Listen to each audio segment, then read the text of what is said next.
Voici l'erreur fatale qui vous fait bafouiller en public. Eh bien, vous ne le savez pas, c'est le fait de vouloir tout maîtriser votre sujet. Quand je dis vouloir tout maîtriser votre sujet, ça veut dire quoi? Ça veut dire que votre sujet se porte par exemple sur le peuple est un enfant éternel. Eh bien, si constamment vous êtes là à vouloir maîtriser ce sujet-là, c'est-à-dire après avoir travaillé, analysé, vous voulez tout bloquer dans votre cerveau, mais c'est une grosse erreur, une très très grave erreur à éviter vraiment. Ça, je vous conseille vraiment d'éviter ça. Pourquoi? Parce que à partir du moment où vous allez oublier même un petit mot, une phrase, eh bien tout va s'oublier, eh bien tout va se perdre. Et là, il y a les silences, le stress. C'est vraiment une grosse erreur de vouloir tout maîtriser. Je vous donne une solution.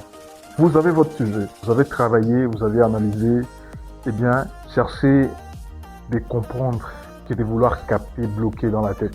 Si je partais, je prenais mon papier, mon cahier, puis je commençais à noter, faire des analyses et chercher à capter ça, je vais oublier.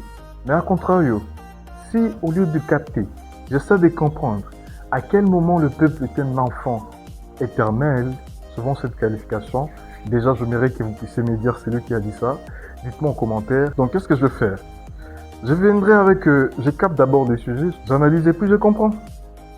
Et à partir du moment où je vais, ça pourrait m'arriver parce que c'est normal, on peut parfois oublier une phrase peut sauter, un mot peut sauter, c'est normal. Mais je serai toujours sur le rail.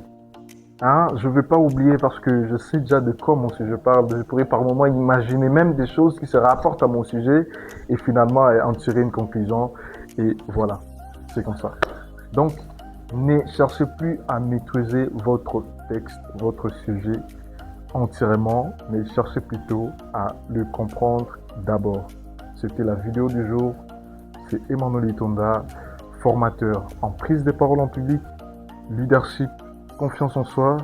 Et c'est très intéressant pour moi de pouvoir les accompagner. Et bien, c'est ça qui me plaît. On se dit à la prochaine. Merci.